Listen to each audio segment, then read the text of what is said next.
नमस्कार, स्वागत है आप सभी का एजुकेशन मंत्रा में। दोस्तों 70,000 शिक्षक भर्ती का विज्ञापन जारी हो चुका है।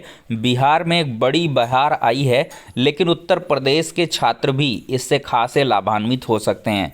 सीटेट पेपर 2 में उत्तीर्ण होना इसके लिए ज़रूरी है। बाहरी राज्यों को आरक्षण मिलेगा, छूट का प्रोविज़न है कि नहीं है, स्क्रीनिंग परीक्षा में क्या कुछ बड़े बदलाव हुए हैं और क्रिकेट जगत से जुड़ी हुई कुछ इंपॉर्टेंट अपडेट्स जो आज के समाचार पत्रों में छाई हुई हैं, सभी को हम इस वीडियो में डिस्कस करने वाले हैं। तो चलिए दोस्तों, वीडियो की शुरुआत करते हैं। तो दोस्तों यहाँ पर 70,622 अध्यापकों की वैकेंसी आ चुकी है। शिक्षा विभाग के स्कूलों में 6वीं से 8वीं के 69,706 पद हैं। ये गलत यहाँ पर रिपोर्टिंग की गई है, फर्जी न्यूज़पेपर है, लेकिन हम सही तरीके से आपको दिखाएंगे। 70,622 पदों की नियुक्ति का विज्ञापन ये 6 से 12 तक के लिए दोस्तों हुआ है। 6 से 8 तक में लगभग 32,000 पोस्ट हैं, जबकि यहाँ पर दोस्तों देखा जाए तो आपको चलिए दिखाते हैं। ये यहाँ पर आंकड़ा है 6 से 8 में 31,982, 9 से 10 में 18,877, 9-10 विशेष स्कूल के 270, 11-12 में 18,577 पोस्ट हैं। पिछड़ा अति पिछड़ा विभाग के तहत ये इतनी पोस्ट हैं। 2.5 घंटे की दोस्तों परीक्षा होगी, एक ही पाली में परीक्षा हो जाएगी। इस बार भाषा के 30 अंक होंगे, सामान्य के 40 अंक और विषय के 80 अंक। पंजीयन 5 से 14 नवंबर तक, विलंब शुल्क के साथ 17 नवंबर और ऑनलाइन आवेदन 10 से 25 दिसंबर तक के बीच होगा। और 25 नवंबर 7 से 10 दिसंबर तक परीक्षा संभावित है। बहुत कम समय दे रही है बीपीएससी। 7 से 10 दिसंबर के बीच एग्जाम करवा ले जाएंगे। 2 महीने में रिक्रूटमेंट प्रोसेस को कंप्लीट करना है। नेगेटिव मार्किंग नहीं रहेगी। बीपीएससी ने कहा है कि दूसरे चरण की परीक्षा में नेगेटिव मार्किंग नहीं होगी। एक प्रश्न के 4 वैकल्पिक उत्तर दिए जाएंगे। अभ्यर्थियों को अपने विषय के संयोजन के अनुसार आवेदन करना होगा। इसमें गलती पर सुधार नहीं होगा। इस बार अपीयरिंग अभ्यर्थियों को मौका नहीं दिया जाएगा। 150 सवाल पूछे जाएंगे। ये सबसे बड़ा बदलाव दोस्तों हुआ है कि इस बार अपीयरिंग कैंडिडेट्स को अलाउड नहीं किया है। लेकिन एक बात विश्वास मानिए, सरकार वैकेंसी क्यों लाई है? ज़्यादा से ज़्यादा लोगों को रोज़गार देने के लिए। चुनाव है सामने और चुनाव में एक बड़ा ओहदा प्रकट करने के लिए तो अवश्य ही ये मौका देंगे। आप जब लाखों की संख्या में जो सीटेट उत्तीर्ण नहीं है पेपर 2, वो अपनी मांग उठाएंगे, सरकार का कुछ नहीं जाएगा। अपीयरिंग को एक संशोधित बहुत आता है बीपीएससी का, संशोधित ये लोग लाते रहते हैं, तो संशोधित करके तुरंत शामिल कर लेंगे। आप लोगों को प्रयास करते रहना है। और दोस्तों ये जो आप देख रहे हैं कि मध्य विद्यालयों में महिलाओं को 50% आरक्षण मिलेगा, तो दोस्तों देखा जाए तो आरक्षण का लाभ वहाँ के उम्मीदवारों को मिलेगा, ना कि अदर स्टेट को मिलेगा। अदर स्टेट वाले सोच रहे हैं कि 82 में 84 86 हमारा नंबर है तो हम जा कर के वहाँ फॉर्म भर लें। नहीं भाई, आप नहीं अप्लाई कर पाओगे।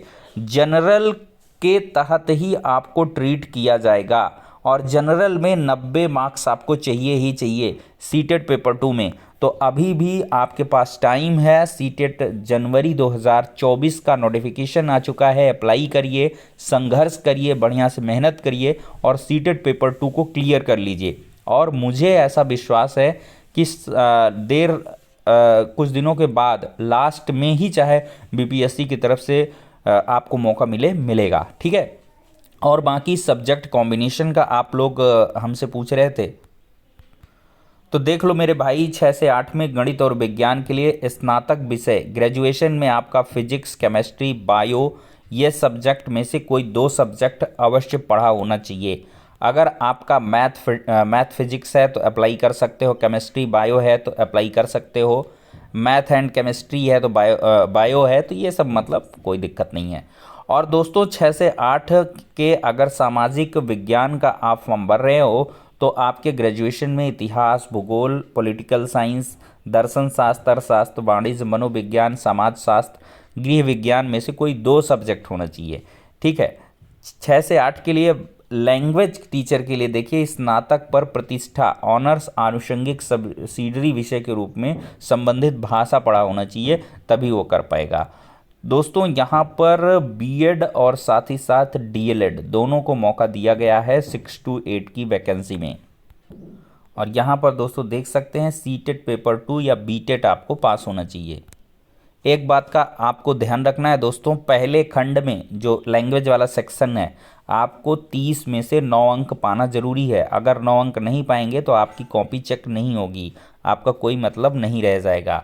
तो प्रश्न पत्र के पहले खंड में 30 प्रश्नों में से 22 प्रश्न हिंदी के, 8 अंग्रेजी के होंगे। इस खंड में अभ्यर्थियों को 30% अंक लाना अनिवार्य है। हालांकि इसमें हिंदी और अंग्रेजी दोनों में से अलग अलग 30% अंक लाकर नहीं, बल्कि यहाँ पर पूरे में 30 में से 30% लाना है, यानी कि 9 अंक। अगर ऐसा कर देता कि हिंदी में 30%, अंग्रेजी में 30%, तो हो सकता है बहुत निकल जाते इसमें। तो इंग्लिश का बहुत कम यहाँ पर मामला है। 22 क्वेश्चन हिंदी का है, भाई बहुत आसान है। 8 क्वेश्चन इंग्लिश का है, इंग्लिश वाला भी इतना आपको आइंस्टीन वाला क्वेश्चन नहीं पूछेगा, ठीक है। तो यहाँ पर 22 और 8 का कॉन्सेप्ट है। 30 में से आपको 9 नंबर पाने हैं। 10-15 कर लीजिए, आगे बढ़ जाइए, क्वालिफाइंग टाइप का है, फिर आगे आप परफॉर्म करिए संबंधित सब्जेक्ट में। 40 अंक का आपका दोस्तों जो है जीएस का पार्ट हो जाएगा और 80 नंबर का आपका सब्जेक्ट का पार्ट है। इस प्रकार से आपका ये एग्ज़ाम हो रहा है। बहुत ही बेहतर मौका है दोस्तों, अच्छी खासी सैलरी है। 6 to 8 में आपका जो वेतन है वो बढ़ के मिलेगा, ठीक है। तो इस वजह से टेंशन ना लें और बेहतर तरीके से तैयारी कर लें।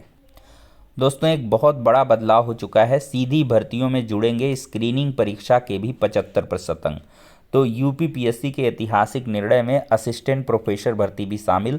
2 चरणों में होगा अभ्यर्थियों की योग्यता का मूल्यांकन, फिर जारी होगा परिणाम। तो उत्तर प्रदेश लोक सेवा आयोग यूपीपीएससी की ओर से होने वाली सीधी भर्तियों में अब स्क्रीनिंग परीक्षा के अंक भी जुड़ेंगे। आयोग ने इस व्यवस्था को तत्काल प्रभाव से लागू कर दिया है। पारदर्शिता को लेकर इसे ऐतिहासिक माना जा रहा है। इसमें राजकीय महाविद्यालयों में असिस्टेंट प्रोफेसर के पद पर सीधी भर्ती भी शामिल है। सीधी भर्ती में पक्षपात और मनमानी के आरोप लंबे समय से लगते हैं। आयोग स्क्रीनिंग परीक्षा तो करा देता था, लेकिन चयन केवल इंटरव्यू के आधार पर होता था। तो ऐसे में अभ्यर्थियों की योग्यता का उचित मूल्यांकन नहीं हो पाता था। स्क्रीनिंग परीक्षा केवल अभ्यर्थियों की छंटनी के लिए होती थी, लेकिन अब ऐसा नहीं होगा। अभ्यर्थियों की योग्यता का मूल्यांकन 2 चरणों में होगा। इसके बाद अंतिम चरण परिणाम जारी होगा, ठीक है। तो बहुत बड़ा बदलाव है दोस्तों। स्क्रीनिंग का 75% ले रहे हैं, इंटरव्यू का 25% ले रहे हैं। इस निर्णय के बाद समूह ख की 90% सीधी भर्तियों में स्क्रीनिंग परीक्षा और इंटरव्यू के आधार पर चयन होंगे।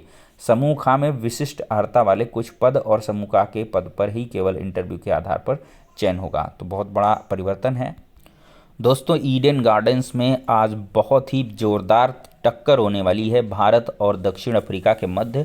बर्थडे बॉय कोहली पर सभी की नज़र रहेंगी और भारत के सामने ये बहुत बड़ी चुनौती है। अजेय भारत यहाँ पर सबसे पहले प्रबल दावेदारों में से एक साउथ अफ्रीका के साथ भिड़ेगी। 2 बजे से इस मैच का प्रसारण होगा। सचिन के क्लब में शामिल हो सकते हैं कोहली और हार्दिक पांड्या विश्व कप से बाहर हो चुके हैं और प्रसिद्ध कृष्णा इनकी जगह ले लिए हैं। कोहली के लिए खास केक, डिविलियर्स लाएंगे ट्रॉफी। 12 साल से अजेय भारत। तो टीम 12 साल से विश्व कप में दक्षिण अफ्रीका से अजेय है। टीम ने 2015 में 130 रन और 19 में 6 विकेट से धोया था। उसे दक्षिण अफ्रीका से पिछली हार 2011 में नागपुर में 3 विकेट से मिली है। दोनों ने 5 मुकाबले खेले हैं, जिनमें से 3 अफ्रीका और 2 भारत ने जीते हैं। तो ठीक है दोस्तों, मैच का एंजॉय करिएगा। नेक्स्ट वीडियो में